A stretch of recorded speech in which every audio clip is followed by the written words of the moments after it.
Hi, this is Rachel with the Book Maidens, and today I have a couple of reviews for you for some books that I finished for the month of January. I had done a previous review of Carissa Broadbent's Daughter of No Worlds. It's not what the actual series is called. They're right here. It's like Lost Hearts or something or other. Let's see. The War of Lost Hearts. All right, and it's volumes 1, 2, and 3.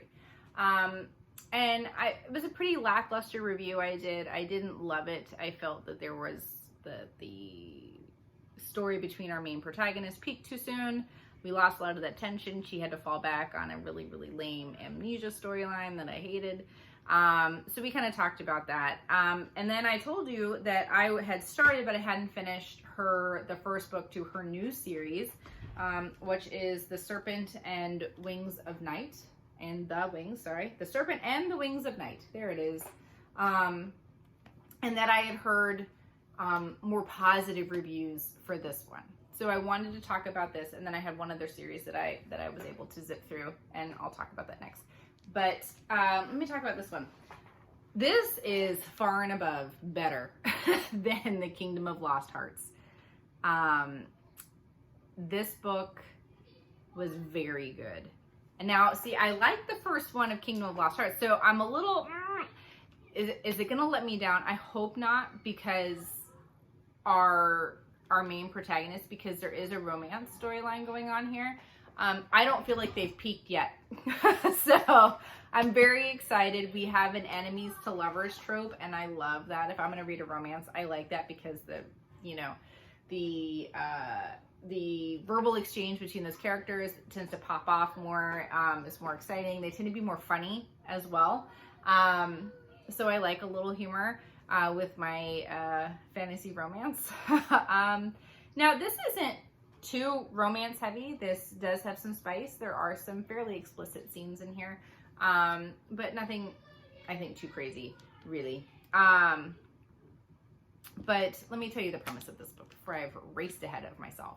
So what we have going on here is it's kind of like an alternate world. So in this kingdom that our protagonist lives in, she has kind of an interesting she has an interesting name. Oriah. There it is with an O. Oriah. Like Orion. Anyway, she is human, and she's, as a child, is taken in by kind of the overall king of the vampires of this particular kingdom. And they are kind of chosen by a goddess who kind of gifts them with immortality and whatever and certain powers. Anyway, so she is thought to be fairly powerless. However, her kind of adopted father, she's living amongst vampires as a human, so she has kind of adapted to that life. Humans kind of live on the outskirts of town.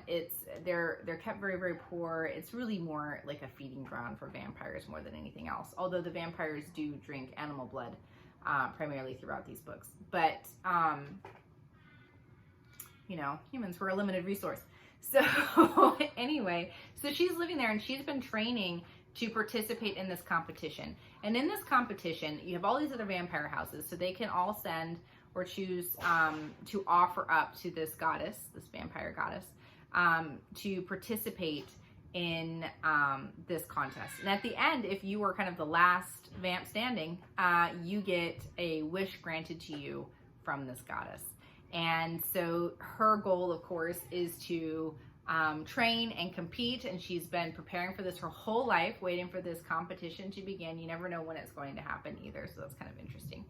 And so she's like in her early 20s, so she's not a teenager. This is not YA, this is adult. And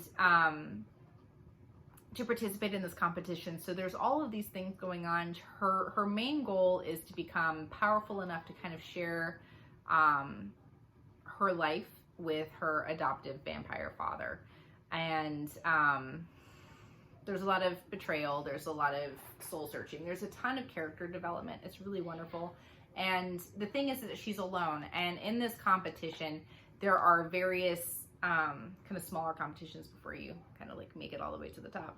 And in some of them you need to be able to work with a team. So she ends up kind of having to buddy up with a couple of vampires that she wasn't anticipating having to kind of buddy up with.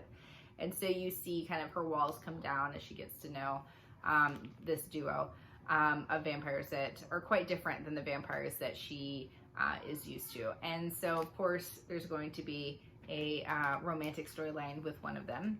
His name's Rain. And just very, very interesting. And the end has quite a good plot twist. I enjoyed it. I did not actually see it coming. I really wasn't expecting a big twist, so I hadn't like kind of kept my eyeballs open for them. I usually do. If I know there's going to be a twist, I look for it.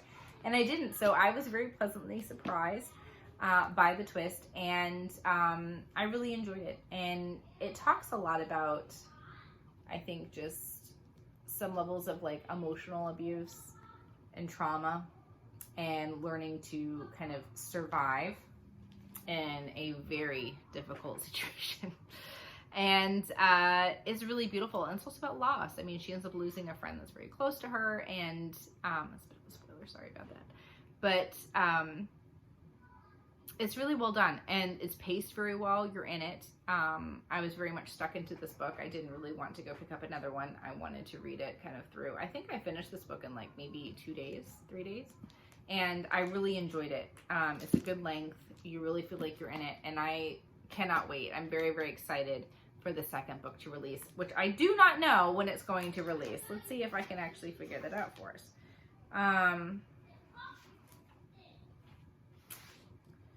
Doesn't say. Of course. I should have looked that up, I guess, before starting this video. Oh well. I will let you know, of course, when it comes out, and I will have a review. No, so she is an indie author. So this was kind of the start of my January deep dive into indie authors month. So I really, really enjoyed this one. I did think this was, oh my, so many layers above the Kingdom of Lost Hearts. I think that she worked on her pacing in terms of building romantic storyline with some tension, and how she needed to play that. The pacing's much better in this, and the action's really good. I was impressed. I thought that, I mean, it's incredibly violent. Of course, they're in a competition, and so there's a lot of fight to the death. And some of the other characters in there are quite interesting. There's another vampire that she's competing with, who is from her same court, and so she knows his whole backstory and why he's there. And I think her how she watches him during this competition and how she feels, nothing romantic at all, but in terms of what he's kind of putting himself through and what vampires kind of do in their society to achieve any kind of power, her kind of inner dialogue about that is really interesting. And I like that part of the book a lot, actually. But yeah, I'm very curious to see if this world's going to expand, because this one primarily is within a competition. You don't really leave the kind of competition aspect. So I'm waiting to see. There's a lot of politics involved. So I want to see how that's going to develop, and of course how these two characters, what's going to happen with them. So I'm very excited. Like I said, I'm so happy that she did not peak that story in this first one. I mean, there are feelings, don't get me wrong, but there are so many things that pull them apart that seem far more organic and make sense in terms of where the story's going versus an amnesia storyline. So I'm very happy about that. And like I said, I'm very much looking forward to the next one. I hope that I mean, this edition's beautiful, but I would really like to get a really pretty special edition of this. Any book box people who may be watching, I doubt it, but you know, you never know. That would be amazing. So the other series of books that I wanted to talk to you about, since that was just one, I picked up this series by Lily Archer. So the first book is A Land of Never and Night. And then, let's see. And then the second one, A Sea of Risk and Ruin, and An Isle of Secrets and Shadows. So these books were not very long. I will giggle all the way through this review of the series. The first one's like the shortest. They've been sitting too close to my bathroom door, so they're getting a little wavy. Okay. If you were, let me just preface on who should read these and who shouldn't. Okay. Are these award-winning books? No. But if you were a fan of Once Upon a Time, the TV show, and you just really dug yourself some Hook, because I did. I love me a really hot, sexy pirate. That is something that I enjoy immensely. I really enjoy pirate themed books. I do. I love like The Daughter of the Pirate King, Fable and Namesake, and I'm even like Live Ship Traders Trilogy, you know, even though Kenneth, you know, ended up being like, oh, terrible, but like the character development was so good, and I love stories on ships, which is so funny because I don't think I'd ever really want to be on a ship like that, but I like reading it in the safety of my bed at night. Okay. And I just do. There's something about pirates that's so sexy. Anyway, I like it. So A Land of Never a Night, if you didn't pick up from the title. So this deals with Peter Pan and Captain Hook, clearly, with the Once Upon a Time reference. So this is what I was trying to get, I think, when I read that Darling Girl book, which if you can go back, you can watch that review, and watch, it was just like, oh, it was so heavy, and like Peter Pan dragging children. It was just so weird. And so I didn't love that, because I just went in there into that book with just completely different expectations. And oh, did it hit me wrong. But this is what I was looking for. I was looking for something that was relatively light. I mean, it's fine to have some stakes. There are some stakes, but that kind of would relax my brain, that I'd be able to laugh at a little bit. And I got that with this story. So in this story, we're following Moira. All right, of course, right? So she's like the great whatever granddaughter of Wendy, and Wendy had been taken by Peter Pan. But the whole story is really about Neverland, about this island and the magic. And the thing is that magical creatures, if they can find the heart of the island, like underneath this Never tree, right? I feel like there's some referencing to like the Tinkerbell, like all the little movies. They're like talking about like Never Beast. I mean, like you can see the fandom that she's a part of for sure, but like in a good way, in a fun way. These were fun books. These were palate cleanser books. Like after reading something super serious, this is where it's at. Anyway, so magical creatures, so that you have the Fae folk and everything, and Peter Pan is there, of course, and Hook, and they can like travel outside of Neverland. Like Hook travels all over the place. Like time is kind of irrelevant to people in this land. And so you have no idea actually how old Hook is. No idea. But initially we're brought in where Moira is taken from the real world and brought by Peter Pan back to Neverland to tell stories, right? And it turns out that Peter and Hook both asked for something from the Never tree. And so a lot of the books, you're actually figuring out what they asked for, what their wishes were, because using the term wish is apparently a really bad thing to do in Neverland. And there's some really wonderful side characters. Some of it is very tragic. There are some dark elements here, like in referencing Peter Pan and the Lost Boys. If you know anything about the original story of Peter Pan is not like a hero. Okay, he's kind of a killer. And the theory goes that in the original story that the Lost Boys aren't immortal like Peter. So as they age, they either become pirates, or Peter culls the Lost Boys where he kills them. So in this rendition with the Lost Boys, I don't think this is too big of a spoiler, that they're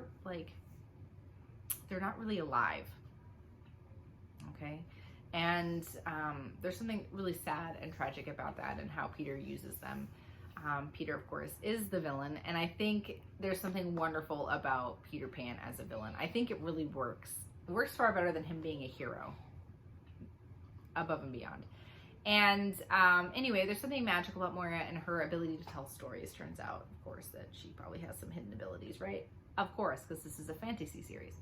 But anyway, so she spends some time with Peter, and she thinks that the story is one way, of course, and then she ends up interacting with Hook, and then he's got a different version of reality, so to speak. And her interactions with Hook are just hilarious. So he, of course, is hot, of course. And so I saw a lot of the actor who plays Hook from Once Upon a Time, except maybe like a little beefier. But really, really enjoyable. Their chemistry, I thought, came across very, very well. I've always kind of dug the whole, not child Wendy, more as an adult, right? She's, I think, in her early 20s. And so she's not a child. And the interplay there is wonderful. But it's not just that. Like, Hook has, like, some really wonderful crew members that are women. And so you get some comedic relief by her interactions with the other pirates and pirating life in general. And then also, like, Tiger Lily, the way that that Lily Archer discussed Tiger Lily and, like, the Guardians of Neverland was very, very interesting. I really liked it. I thought that she did a good job weaving in a lot of different interpretations of the story of Peter Pan. Like I said, I really enjoyed these. I recommend these to you guys. I really do. If you're looking for a palate cleanser, please, please, please take that with a grain of salt. Okay, guys, these are not, this isn't like literary genius works here. Okay, these are fun reads. These are fun. Okay, palate cleanser books. You will zip through them. I read each of these in maybe a day. Okay, because you're in it. All right. I would say that the first one's just a little slow to get into because there's, some world building, trying to figure out what's going on and what's real and what isn't. That I was like, well, I don't know if I really love it, but I was really sucked in. Like, book 2, I was desperate to get book 3, and I had to wait like a week and a half for that book to come in. So I was like, I need to read it. So I was really overall very, very happy with these. I will probably revisit this series, so I'm not sad that I spent the money for hardcovers for indie published authors, or for this indie published authors. Plus, they're really cute. I like them. I think they're pretty. This is another one that I would absolutely buy if they did a special edition set because they're narrow. They look like Bookish Box would do these, and I would buy them because I thought these were just adorable. Anyway, so that's my very silly. I told you it was gonna be so giggly about this review for this set. I just love them. I really did. If you come off an epic fantasy and you were just like, your brain feels like, read these because they're so fun. I really enjoyed it. It's not nearly as serious as The Serpent and the Wings of Night. I mean, this isn't like epic high fantasy or anything, but I love it. I really am digging that vampires are coming back. Like, I'm here for it. I miss the vamp days. I really do. So anyway, let me know in the comments what you think. If you think that you might pick up these books, and any other recommendations you have, especially indie authors. Like, what indie authors have you read that you've really, really enjoyed? I would really like to continue kind of my experiments. I don't want to say experiments, but my trial runs with more indie published stuff. So I look forward to hearing from you, and I'll be seeing you in the next